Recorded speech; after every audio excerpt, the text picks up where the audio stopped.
ਸਵੇਰਾ ਨੇ ਜ਼ਿੰਦਗੀ ਦੇ ਵਿੱਚ ਕਦੀ ਮੇਰਾ ਹਾਲ ਪੁੱਛਿਆ?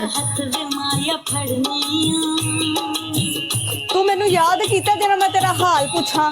ਸਵੇਰਾ ਪਿੱਛੇ 6 ਨਾ ਮਹੀਨੇ ਤੇਰਾ ਬੰਦਾ ਕੀ ਹਾਲ ਪੁੱਛੇ? ਤੂੰ ਹਰ ਟਾਈਮ ਲਾਈਵ ਤੇ ਬੈਠਾ ਹੋਣਾ, ਤੇਰਾ ਹਾਲ ਲਾਈਵ ਤੋਂ ਨਜ਼ਰ ਆ ਜਾਂਦਾ, ਤੂੰ ਸਹੀ ਵਾਲੀ ਨੇ।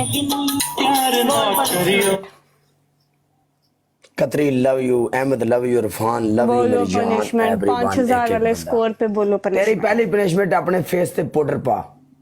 दूजी तेरी दूसरी पनिशमेंट ये होएगी कि तू अपनियां नासां दे विच इंज करके टूथपेस्ट लाएंगी। तीसरी तेरी तीसरी पनिशमेंट परपोज शोज वाली नहीं देनी है, उसके अलावा 10। तेरी शक्ल तो नजर आ गया। हाँ हाँ। तेरी तीसरी पनिशमेंट इथे लिखेगी काला मथे ते, इथे लिखेगी मिस यू।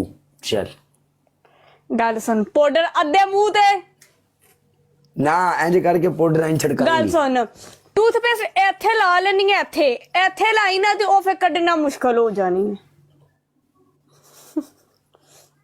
इथे ला लेनी है। नहीं निकलन लगा को नहीं पता लगता, इंज साफ करनी है तू खलास। ਤੁਹਾਡਾ ਐਕਸਪੀਰੀਅੰਸ ਹੈ ਵੇ ਇੱਥੋਂ ਸਾਫ਼ ਕਰਨ ਦਾ, ਮੇਰਾ ਨਹੀਂ ਨਾ। ਤਦ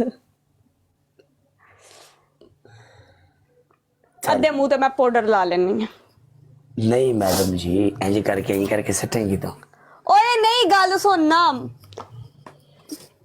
ਮੇਰੀਆਂ ਪਲਕਾਂ और नवीद दा मैच पाकिस्तानी टाइम 10 बजे अजे तक तो टाइम ही नहीं होया। मैच दे दौरान टुर ਓਏ जांदे ਜ਼ਾਲਮ ने बना ली जे 8 ਦੀ ਸਟ੍ਰੀਕ ਕੋਈ ਪਨੋਇਆ ਦੀ।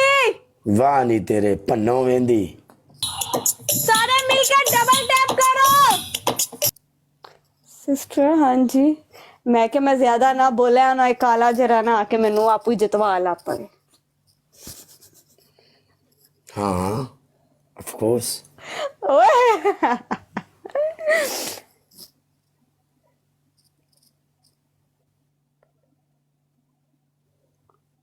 कोई भी नहीं, जालमो हार गए सी। फिर कल मैं आईडी बंद की सही, हूं मैं आईडी ऑन की। ओके कर चल सही है। चल ठीक है, ओके होंदी है फिर, बाय।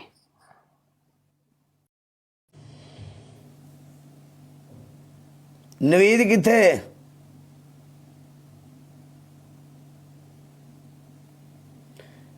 नवीद किथे? नवीद लाइव बैठा है? हैं?